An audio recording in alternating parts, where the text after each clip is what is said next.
Mari kita bersatu di dalam doa. Bapa yang Maha Baik, kami mau mendengarkan apa yang menjadi isi hati Bapa pada kesempatan ini.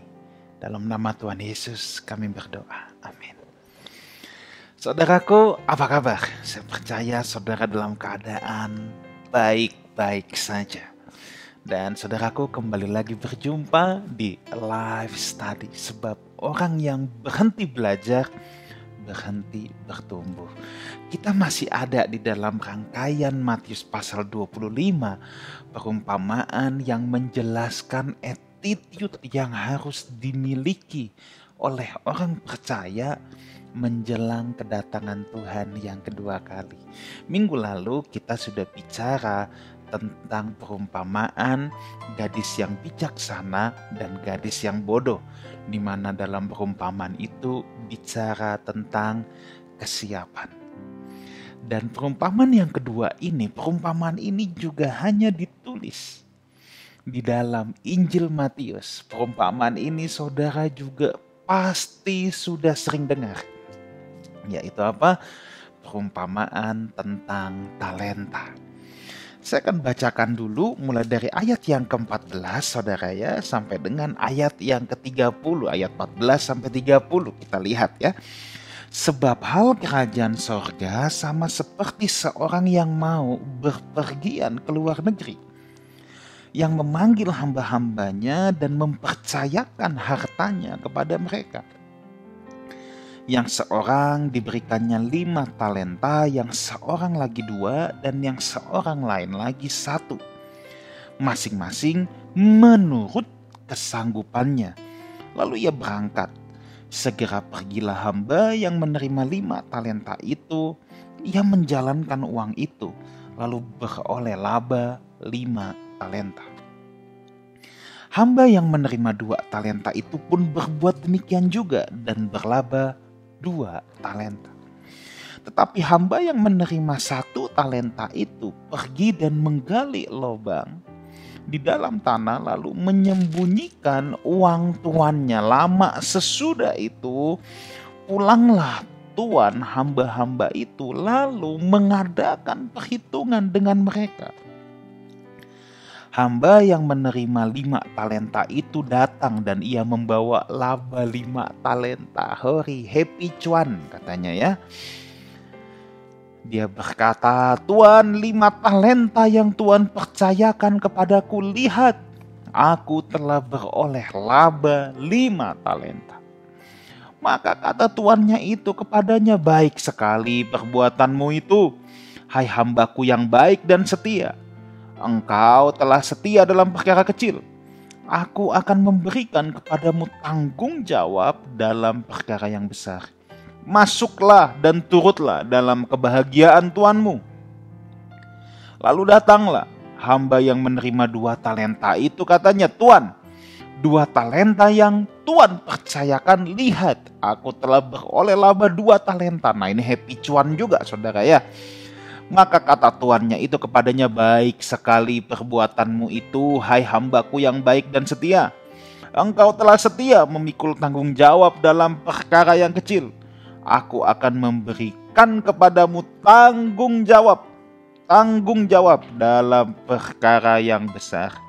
Masuklah dan turutlah dalam kebahagiaan tuanmu. Kini datanglah juga hamba yang menerima 1 talenta itu dan berkata, Tuan, aku tahu bahwa Tuan adalah manusia yang kejam, yang menuai di tempat di mana Tuan tidak menabur, dan memungut dari tempat di mana Tuan tidak menanam. Karena itu aku takut dan pergi menyembunyikan talenta Tuan di dalam tanah. Ini terimalah kepunyaan Tuan. Maka jawab tuannya itu, hai kamu hamba yang jahat dan malas. Jadi kamu sudah tahu bahwa aku menuai di tempat di mana aku tidak menabur dan memungut dari tempat di mana aku tidak menanam. Karena itu sudahlah seharusnya uangku itu kau berikan kepada orang yang menjalankan uang, supaya sekembaliku aku menerima serta dengan bunganya. Sebab itu Ambillah talenta itu daripadanya dan berikanlah kepada orang yang mempunyai 10 talenta itu. Karena setiap orang yang mempunyai kepadanya akan diberi sehingga ia berkelimpahan. Tetapi siapa yang tidak mempunyai, apapun juga yang ada padanya akan diambil daripadanya. Dan campakkanlah hamba yang tidak berguna itu ke dalam kegelapan yang paling gelap. Di sanalah akan terdapat ratap dan gertak gigi. Kalau minggu lalu perumpamaan gadis yang bijaksana dan yang bodoh bicara tentang persiapan, tentang kesiapan, maka perumpamaan tentang talenta ini bicara tentang kesetiaan dan tanggung jawab. Perumpamaan ini mengajarkan kita, saudara, sedikitnya ada 5 hal yang akan saya bagikan secara cepat. Yang pertama, kalau kita lihat, saudara ya, kalau kita lihat di ayat yang ke-14 ya, bahwa kerajaan sorga itu sama seperti seorang yang mau berpergian ke luar negeri, tuannya yang memanggil hamba-hambanya dan mempercayakan hartanya kepada mereka. Saudara, perumpamaan ini mengingatkan kita yang pertama, kita adalah hamba-hamba yang dipercayakan talenta oleh Tuhan kita. Kita adalah hamba-hamba, kita adalah penata layanan, ya. Kita punya tugas sebagai pengelola. Jadi apapun yang kita miliki sekarang ini bukan hanya bicara tentang uang, saudara. Kita dititipkan, kita harus mengelolanya. Termasuk anak. Anak itu pun titipan Tuhan. Ya, mengelola anak gimana, pastor? Didiklah dia dalam jalan Tuhan. Apapun yang saudara miliki hari ini itu titipan Tuhan. Saudara harus ingat baik-baik itu. Ini prinsip yang pertama, bahwa kita hanya penata layanan. Kita tidak memiliki sepenuhnya. Buktinya apa? Nanti waktu kita berpulang, masuk peti 1 kali 2 atau 2 kali 2. Mau saudara punya peti, saya mau yang gede 5 kali 5, silahkan. Tapi saudara tetap nggak bisa bawa apapun juga. Itu membuktikan apa? Bahwa apapun yang kita miliki selama kita hidup itu bukan milik kita. Sebab itu tidak bisa melekat dalam hidup kita dan kita tidak bisa bawa. Itu hanya titipan yang harus kita kelola selama kita diberikan kesempatan hidup di bumi ini. Ini prinsip yang pertama dulu, saudara, bahwa kita hanya penata layanan. Implikasinya apa? Kita tidak bisa pakai sesuka-suka kita. Kita tidak bisa menjalaninya suka-suka dewe. Gak bisa. Kita gak bisa menjalani hidup ini suka-suka sendiri dan berkata, ini kan hidupku. Apa urusannya dengan Tuhan? Hidup ini cuma punya 2 pilihan, jadi hamba Tuhan atau hamba setan. Orang yang tidak mau mengabdi kepada Tuhan, dia bukan mengabdi pada dirinya sendiri. Sebenarnya dia sedang mengabdi pada kegelapan. Jadi hidup ini pilihannya cuma 2. Hamba Tuhan mengabdi sama Tuhan, hamba setan mengabdi sama setan. Dan kita ini hamba-hamba yang dipercayakan talenta. Setiap saudara dan saya dipercayakan berbeda-beda. Ada yang dipercayakan bentuknya A, bentuknya B, bentuknya C. Persoalannya adalah yang Tuhan nanti akan tanya adalah apa yang kau gunakan dengan apa yang aku titipkan. Tapi prinsip yang pertama dulu, saudara ya, bahwa kita semua pengelola. Yang kedua, ayat 15 itu dikatakan apa? Tadi ayat 15, yang seorang diberikan 5, ada 2, ada 1, masing-masing menurut kesanggupannya. Nah ini, kata menurut kesanggupannya. Tuhan menitipkan talenta menurut kesanggupan kita. Dalam mengelola itu, Tuhan tidak akan titipkan yang di luar kesanggupan kita. Kita tidak perlu teriak tidak adil sama Tuhan. Kenapa dia 2? Kenapa dia 5? Kenapa aku 1? Kenapa aku 3? Dia 10? Saudara, sebenarnya mau dititipkan berapapun nggak jadi soal, saudara ya. Nggak jadi soal. Tuhan tidak mempersoalkan seberapa banyak yang dititipkan kepada kita. Tetapi yang Tuhan persoalkan adalah apa yang kita lakukan terhadap apa yang dititipkan kepada kita. Saya ulang lagi, Tuhan tidak mempersoalkan seberapa banyak yang dititipkan kepada kita. Tetapi Tuhan mempersoalkan apa yang kita lakukan terhadap apa yang Ia titipkan. Jadi kalau di sini saya katakan menurut kesanggupan, kalau saudara dikasih kesanggupan banyak, dititipkan banyak, jangan anggap rendah orang yang dititipkan sedikit. Itu namanya kesombongan. Apa sih yang mau disombongin? Orang semua bukan punya kita kok. Semuanya titipan, apa yang kita mau sombongin? Lalu orang yang dititipkan sedikit, 2, jangan memandang yang 5, ya aku mah remahan rengginang. Itu namanya minder. Yang tadi sombong, yang ini minder. Atau saudara juga jangan bilang sama Tuhan, Tuhan aku kok cuma dititipin segini, si Anu kok segitu. Itu namanya apa? Tidak tahu mengucap syukur atau bersungut-sungut. Jadi harus gimana? Yang paling benar adalah Tuhan tahu kesanggupan kita. Kita kelola apa yang Tuhan sedang titipkan sama kita. Kita nggak perlu ngelihat ke kanan, ke kiri. Kita nggak perlu iri sama orang yang dititipkan lebih banyak. Kalau kita dititipkan lebih banyak, kita jangan merendahkan orang yang dititipkan lebih sedikit. Jangan. Yang penting apa yang kita lakukan. Sebab nanti Tuhan akan minta pertanggungjawabannya sama kita. Tuhan gak minta pertanggungjawabkan pada kita apa yang Tuhan titipkan pada orang lain loh. Yang Tuhan minta pertanggungan jawab adalah apa yang Tuhan titipkan pada kita. Bukan apa yang Tuhan titipkan pada orang lain. Makanya jangan kepo. Tuhan gak urusan. Ada banyak orang gak ngurusin apa yang dititipkan Tuhan kepada kita, yang diurusin apa yang dititipkan Tuhan pada orang lain. Nah itu karunianya kepo namanya. Tuhan gak urusan sama yang itu. Hal yang ketiga yang bisa kita pelajari, lihat ayat yang ke-19. Nah ini saudara, saya pas baca ayat ini nih gunda gulana. Lama sesudah itu pulanglah Tuhan dan hamba-hamba itu lalu mengadakan perhitungan dengan mereka. Lihat statement ini. Lama sesudah itu. Saya nggak tahu saudara terganggu nggak dengan kalimat ini. Kalau saya sangat terganggu waktu saya baca lama sesudah itu. Ini statement menarik. Kenapa? Karena saking lamanya seringkali kita lupa bahwa kita dititipkan sesuatu. Saking lamanya kita nggak ingat ini bukan milik kita. Saking lamanya kita nggak ingat bahwa kita harus mengelola. Ada 2 hal di sini yang saudara harus perhatikan. Lama sesudah itu dan mengadakan perhitungan.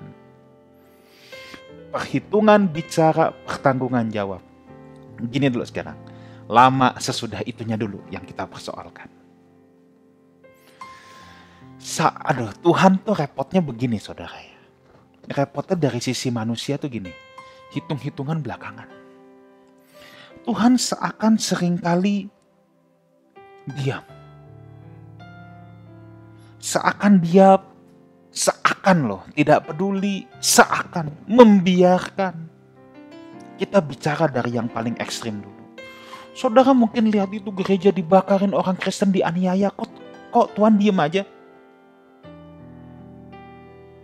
Lalu itu case yang ekstrim. Lalu saudara melihat case yang lebih spesifik misalnya. Dalam lingkungan Nasrani sendiri.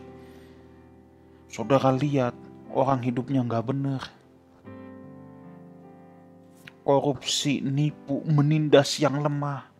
Bahkan kalau seorang pendeta berzinah, korupsi, seakan kok pelayanannya tetap hebat ya. Sering gak kita ngeliat gitu? Kalau kita ingat di Matius 7, Tuhan berkata, pada waktu itu aku akan berterus terang, I never knew you. Aku tidak kenal kamu. Pada waktu itu, lama sesudah itu. Tuhan tuh hitungan belakangan. Jadi yang aniaya orang Kristen, bakar gereja, nggak besok langsung keselak biji kedongdong mati. Enggak. Yang hidup suka-suka, menindas orang lemah, nipu kanan, nipu kiri, ngaku pelayan Tuhan, korupsi, berzina. Enggak disambar geledek langsung, enggak. Lama sesudah itu. Ini repotnya. Tuhan itu selalu hitungan belakangan. Enggak langsung. Hari ini kita kurang ngajar sama Tuhan, enggak besok dikutuk jadi monyet langsung. Enggak. Tetap bisa makan mie babi, santai, besok ngopi, ya. Tetap bisa. Tetap bisa. Seakan nothing happen. Lupa tapi kita. Tuhan bikin perhitungan belakangan. Lama sesudah itu. Dan di sini ia mengadakan perhitungan. Tuhan mengadakan pertanggungan jawab. Saking lamanya orang lupa. Orang bikin salah. Orang bikin seenaknya. Dia pikir, gue gak apa-apa nih, aman-aman aja nih. Bahkan ada yang merasa, biar gue begini juga gue tetap diberkati Tuhan loh. Bininya udah 2, tapi tetap gue masih diberkati Tuhan kok, duit gue masih banyak. Orang lupa di sini, lama sesudah itu. Enggak, Tuhan gak bikin perhitungan langsung. Enggak dikutuk jadi kadal langsung, enggak. Tapi Tuhan pasti bikin perhitungan satu saat kelak. Tuhan minta pertanggungan jawab. Apa yang kau lakukan terhadap apa yang aku titipkan?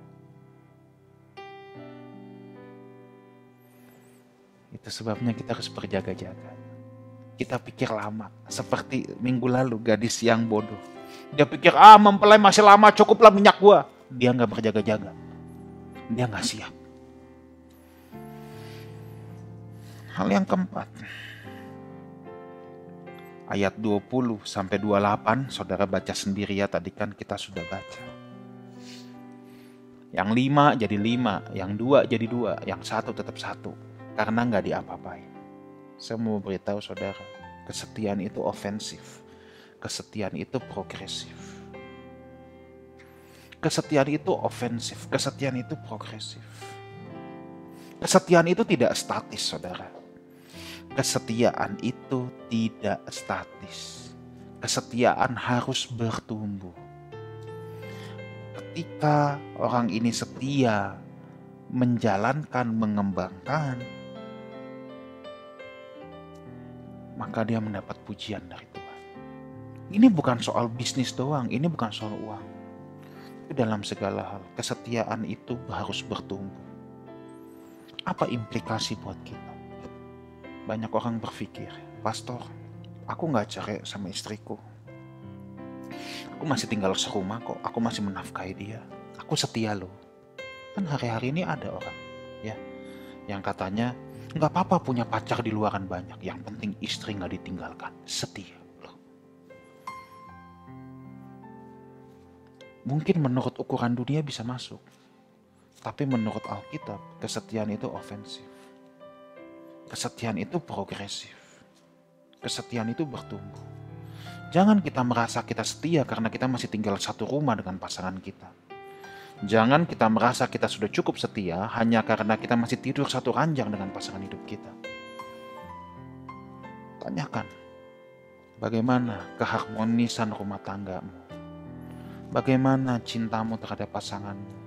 Apakah kita dan pasangan kita semakin digarap menuju keserupaan dengan Kristus?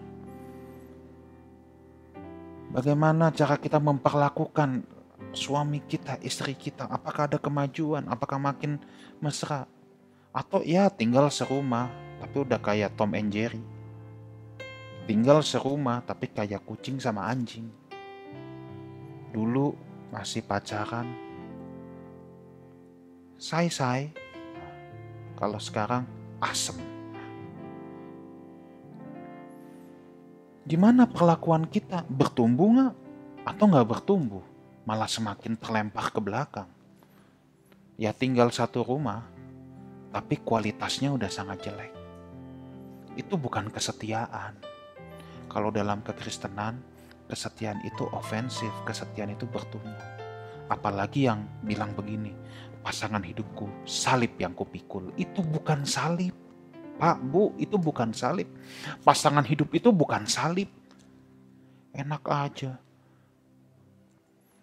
Salib itu penderitaan yang harus kita pikul oleh karena Tuhan. Pasangan hidup itu bukan penderitaan yang harus kau pikul. Pasangan hidup itu seharusnya jadi kebahagiaan yang Tuhan berikan. Jangan karena kita tidak setia dan bertanggung jawab, kita tidak kelola hubungan kita dengan pasangan kita, lalu keluarga jadi berantakan, terus kita bilang, ini salib yang kupikul. Enak aja. Yang kelima, kalau kita lihat di ayat ke-29-30, saudara ya.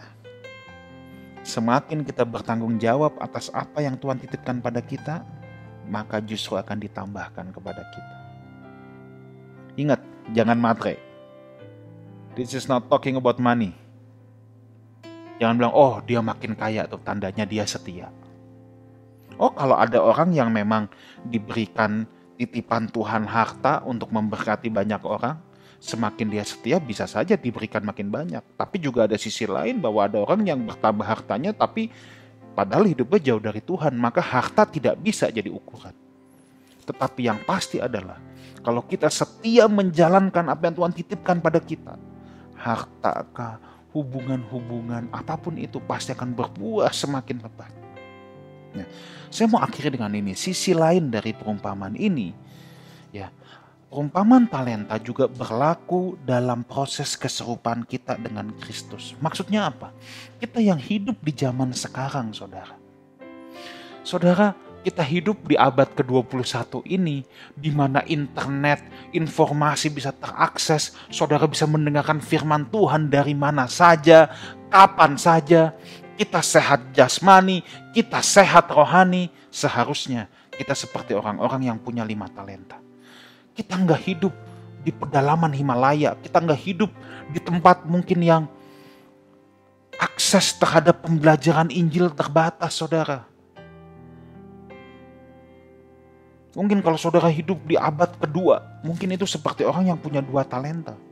Tapi itu pun bukan alasan untuk tidak bertumbuh loh. Tapi saya mau katakan kalau ini kaitkan dengan proses keserupaan dengan Kristus, saudara dan saya yang sedang menyaksikan live study ini, saya pastikan saudara tergolong orang-orang yang punya 5 talenta dalam hal proses pertumbuhan keserupaan dengan Kristus. Kalau kita tidak semakin bertumbuh ke arah keserupaan dengan Dia, dengan segala fasilitas, kemudahan yang kita miliki saat ini, maka dipastikan kita bukan hamba yang baik dan setia. Jangan sampai kita menjadi hamba yang malas. Persoalan dengan orang yang menerima 1 talenta, itu bukan soal jumlahnya. Ini ada pertanyaan iseng aja. Seandainya dia usahakan dagang, rugi, habis, terus gimana? Menurut saya belum tentu dia dihukum.